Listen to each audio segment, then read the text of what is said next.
U.S. officials, they take away our freedom.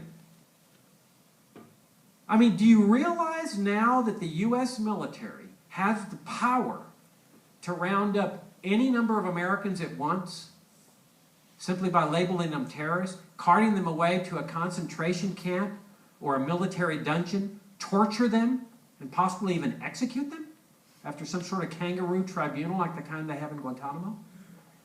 That's the kind of country we're living in now. It's extraordinary. It's normal for those of you that are raised in this thing. I mean, you think, oh, well, gosh, yeah, this is free society, yeah. I mean, this is what happens in free societies. To put things in context, that power, the power to round up people and cart them away on the power of the military, that's what the protesters in Egypt were demanding that Mubarak and that military dictatorship in Egypt relinquish. Because that dictatorship has the same power. And they were exercising it.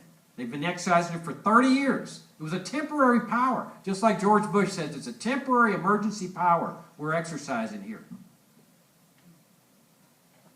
This temporary emergency power has lasted 11 years. In Egypt, the military dictatorship has exercised it for 30 years. That's what they mean by temporary. That is not what America is all about. It's not what a free society is all about. That's not what the framers had in mind when they had a constitution that limited the powers of this government. You know, a lot of Americans didn't even favor calling the federal government into existence.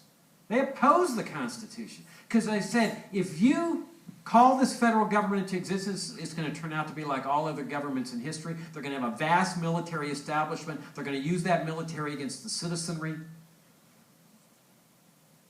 And the framers said, no, no, no. That will never happen because this is going to be a document of enumerated limited powers. There's going to be no standing army. They won't have the power because they won't have the standing army. And to make certain that they don't have this power, we're going to have a Bill of Rights that is going to include 4 amendments that's going to prohibit the federal government from conducting unreasonable searches and seizures without warrants, that's going to prohibit them from taking people's life or liberty or property without due process of law. It's going to prohibit them from inflicting cruel and unusual punishments on people. So here you're safeguarding. And it worked pretty much. I mean, there's been attacks on it on the margin over the decades, the drug war. But we have the ignominious position our generation's living today, where they made a permanent modification of the Constitution and the Bill of Rights without even the semblance of an amendment. By nullifying those amendments and those limited enumerated powers simply by decree. Simply by saying 9/11 is an emergency, we now have these same powers as the military dictatorship in Egypt. For that matter, in Chile under Pinochet, where he rounded up 50, 60,000 people with his power and killed and tortured and raped 3,000 of them. That's not what a free society is all about. That's not what America's all about. And the question is, what do we do about it? And now they'll tell you this is permanent. Can't do anything about it. Nonsense. That is nonsense.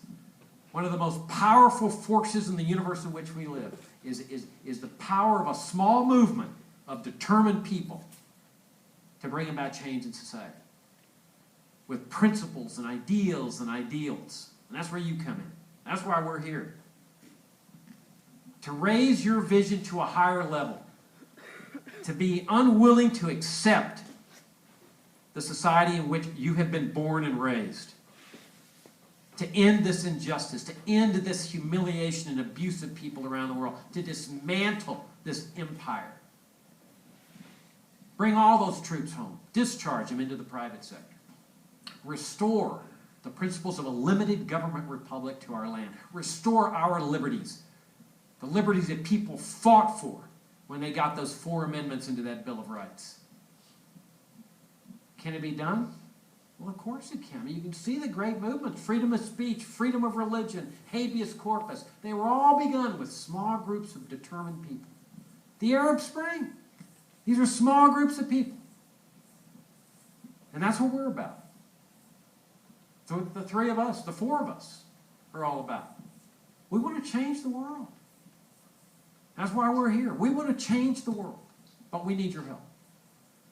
And you say, well, what can I do? Well, you got to figure that out. But the first thing you got to figure out is how important it is to you to live in a free society. You know, to delve into this issue. And after this program's over, later on, if you put your email address on the list, I'll be sending you some resources where you can dive into this and become more aware of how wrong this is.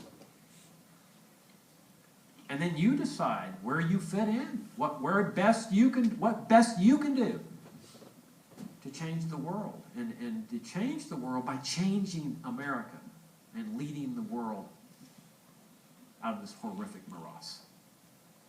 Thank you very much.